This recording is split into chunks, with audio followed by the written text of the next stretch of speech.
Kebanyakan nasihat tentang sukses adalah tentang melakukan. Bekerja lebih keras. Retas pagimu.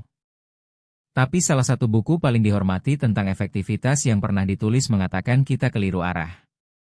Sukses yang bertahan tidak dimulai dari apa yang kamu lakukan. Ia dimulai dari siapa dirimu. Bukunya adalah The 7 Habits of Highly Effective People, karya Stephen Covey. Dalam 10 menit ke depan, kamu akan belajar 7 kebiasaan yang memindahkanmu dari bergantung pada orang lain, menjadi mandiri, dan akhirnya mampu bekerja dengan kuat bersama orang lain. Covey memulai dengan peringatan. Nasihat modern berfokus pada etika kepribadian, trik-trik permukaan berupa pesona dan teknik. Tapi efektivitas yang nyata dan bertahan datang dari etika karakter, hal-hal yang lebih dalam seperti integritas, kesabaran, dan keadilan. Kamu tidak bisa berpura-pura menuju hidup yang baik dengan taktik pintar. Siapa dirimu berbicara lebih keras daripada apa yang kamu katakan.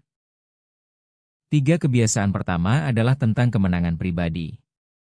Ini tentang menguasai dirimu sendiri, menjadi mandiri sebelum kamu mencoba bekerja dengan orang lain. Kebiasaan 1. Jadilah proaktif. Antara apa yang terjadi padamu dan bagaimana kamu merespons, ada sebuah ruang. Di dalam ruang itu terletak kebebasanmu untuk memilih. Orang reaktif menyalahkan keadaan. Orang proaktif fokus pada apa yang benar-benar bisa mereka kendalikan. Covey menyebutnya lingkaran pengaruhmu. Curahkan energimu di sana, dan ia tumbuh.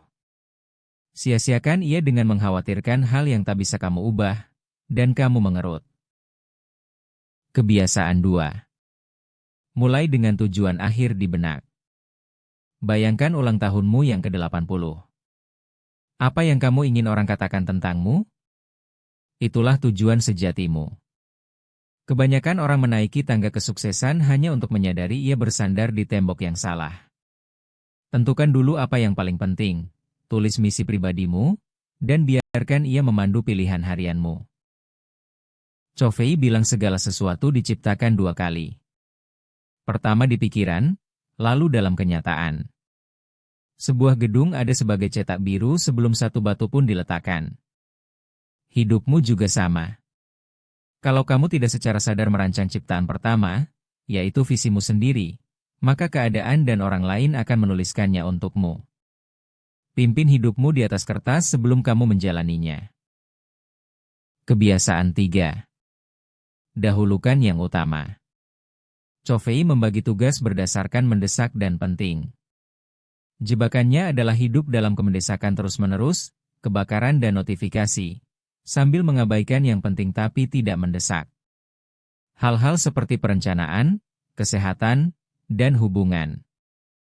Orang yang efektif melindungi kuadran yang tenang itu. Mereka menjadwalkan yang penting sebelum kebisingan mendesak menelan hari. Covey memetakan waktumu ke dalam 4 kuadran.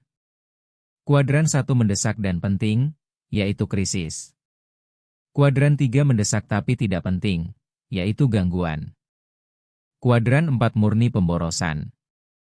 Tapi keajaibannya ada di kuadran 2, penting tapi tidak mendesak. Perencanaan, belajar, olahraga, hubungan. Orang yang efektif mengecilkan kebisingan agar bisa menghabiskan lebih banyak waktu di sana. 3 kebiasaan berikutnya adalah kemenangan publik. Begitu kamu bisa memimpin dirimu sendiri, kamu belajar bekerja dengan kuat bersama orang lain. Kebiasaan 4. Berpikir menang-menang. Kebanyakan orang melihat hidup sebagai kompetisi. Agar aku menang, kamu harus kalah. Covey bilang kesepakatan terbaik dan paling tahan lama adalah yang menguntungkan semua orang. Ia datang dari pola pikir berkelimpahan, keyakinan bahwa kesuksesan cukup untuk dibagi. Menang-menang membangun kepercayaan, dan kepercayaan membangun segalanya. Kebiasaan 5 mungkin yang paling ampuh dari semuanya. Berusaha memahami dulu, baru dipahami. Kebanyakan kita mendengar dengan niat untuk membalas. Kita hanya menunggu giliran bicara. Covey bilang dengarkan dengan niat untuk benar-benar memahami orang lain lebih dulu. Saat orang merasa benar-benar dipahami, pertahanan mereka turun, dan pengaruh yang sejati menjadi mungkin. Covey bilang kita mendengar dengan 4 kebiasaan autobiografis yang buruk. Kita menilai, kita menyelidiki, kita menasihati, dan kita menafsirkan, semuanya menyaring segalanya lewat cerita kita sendiri. Mendengarkan empatik yang sejati melepaskan keempatnya. Kamu berhenti menyiapkan balasan, dan cukup mencoba merasakan apa yang dirasakan orang lain. Cara mendengar seperti itu langka, dan nyaris ajaib. Kebiasaan 6. Bersinergi. Ini kerja sama tim di titik terbaiknya, di mana keseluruhan menjadi lebih besar daripada jumlah bagian-bagiannya. Sinergi datang dari menghargai perbedaan, bukan menakutinya. Saat orang dengan kekuatan berbeda bergabung dengan jujur, mereka menciptakan solusi yang tak bisa dicapai sendirian oleh siapapun. 1 tambah 1 bisa sama dengan 3. Dan kebiasaan ke-7 menyatukan semua yang lain. Asah gergaji. Bayangkan seseorang menggergaji pohon berjam-jam, kelelahan, dengan mata gergaji yang tumpul. Berhenti dan asahlah, katanya. Tidak ada waktu, jawabnya, aku terlalu sibuk menggergaji. Kita melakukan hal yang sama dengan hidup kita. Kebiasaan 7 adalah pembaruan. Merawat tubuhmu, pikiranmu, hatimu, dan jiwamu, supaya kamu bisa terus berjalan. Covey memberi gambaran indah untuk hubungan. Rekening ban emosi. Setiap kata baik, setiap janji yang ditepati, setiap momen mendengarkan sungguhan adalah setoran. Setiap janji yang diingkari, setiap kata kasar, setiap tindakan tidak hormat adalah penarikan. Kepercayaan adalah saldonya. Dan sama seperti uang, kamu tidak bisa menarik apa yang tak pernah kamu setor. Bangun saldonya sebelum kamu membutuhkannya. Covey menutup dengan gambaran pertumbuhan, yaitu spiral menanjak. Kamu belajar, kamu berkomitmen, kamu melakukan. Lalu kamu belajar lagi di tingkat yang lebih tinggi, berkomitmen lagi, dan melakukan lagi. Pertumbuhan bukan garis lurus yang kamu selesaikan. Ia adalah spiral yang terus kamu daki. Dan mengasah gergaji itulah yang membuat spiral terus bergerak naik.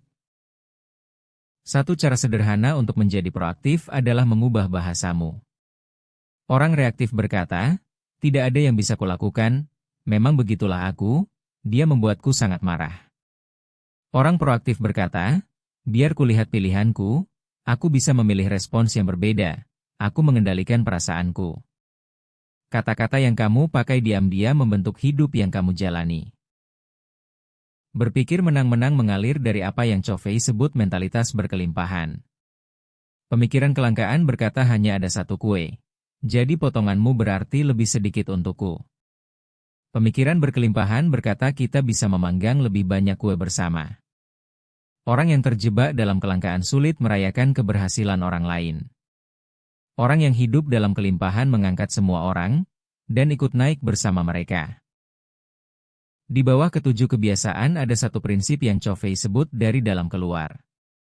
Kamu tidak bisa memperbaiki hidup luarmu sambil mengabaikan karakter dalammu. Kalau kamu ingin hubungan yang lebih baik, jadilah lebih bisa dipercaya. Kalau kamu ingin lebih dihormati, jadilah lebih menghormati. Perubahan yang bertahan selalu dimulai dari dalam, dan bekerja menuju luar. Perhatikan perjalanan di sini.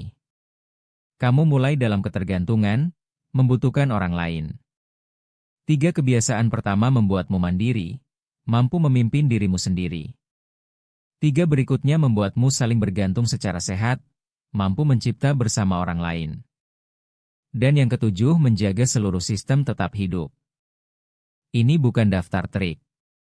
Ini sebuah jalan pertumbuhan. Inilah satu langkah untukmu hari ini. Ambil saja kebiasaan 1.